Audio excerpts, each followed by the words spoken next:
Europe 1, 9h26, Patrick Cohen. Avec notre invité ce matin, Marc Lévy, une fille comme elle paraît chez Robert Laffont. Bonjour Nadia Dame. Bonjour Patrick. Nadia, en tant que papesse de la mode, c'est vous qui vous êtes baptisée comme ça? Pas du tout, non. Vous aviez envie ce matin de donner votre avis éclairé à propos d'une nouvelle tendance vestimentaire qui est en réalité un comeback. Ouais, c'est gentil Patrick pour papesse de la mode. Vous êtes aussi plutôt bien mis, je trouve. Mais c'est vrai que sans vouloir me vanter, mes proches m'appellent la Anna Wintour de l'Est parisien. Il n'est pas exclu qu'ils m'appellent comme ça, moins pour louer mon sens de la mode, mais parce que comme la rédactrice en chef de Vogue, j'ai assez peu d'amour pour mon prochain et toujours l'air d'avoir envie d'envahir la Pologne. Mais admettons que mon avis sur les tendances printemps-été 2018 soit pertinent et que je sois légitime pour vous annoncer ce matin une triste nouvelle.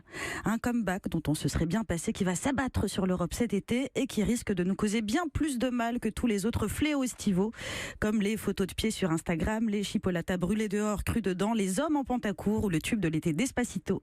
Et vous n'imaginez pas la force de caractère qu'il m'a fallu pour pas vous remettre un petit bout de Despacito dans le studio. Non. Alors non Patrick, cet été le pire nous attend. J'ai nommé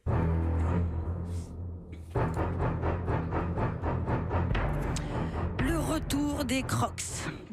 Les Crocs, et ça revient. Et oui, si, ça avait disparu. Ah bon, je vous refais moi l'histoire. j'en ai vu l'été dernier. Alors donc les Crocs, ce sont ces infâmes sabots en plastique perforés qui ont connu leur apogée en 2002, quand 300 millions de paires ont été vendues, soit 300 millions de personnes qui se sont dit que glisser leurs pieds dans un objet qui fait passer la tongue pour la pantoufle de verre de Cendrillon, c'était une riche idée. Personne qui, quand on leur demandait pourquoi diable elles se respectaient aussi peu, répondait que quand même les Crocs, c'est hyper pratique. Argument fort peu recevable, parce que si on devait s'habiller uniquement avec des trucs pratiques, on se taillerait nos fringues dans de la toile cirée ou du papier bulle.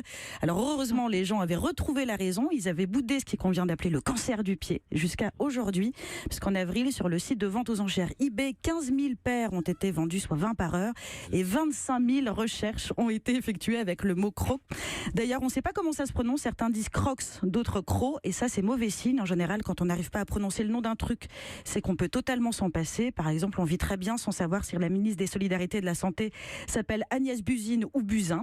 Alors, on connaît les deux coupables. Les deux responsables de ce retour de hype sont appelés à la barre. La marque de luxe Balenciaga, qui a dévoilé dans sa collection printemps-été 2018 une paire de chaussures hybrides, donc des Crocs avec un talon compensé et des pins dessus.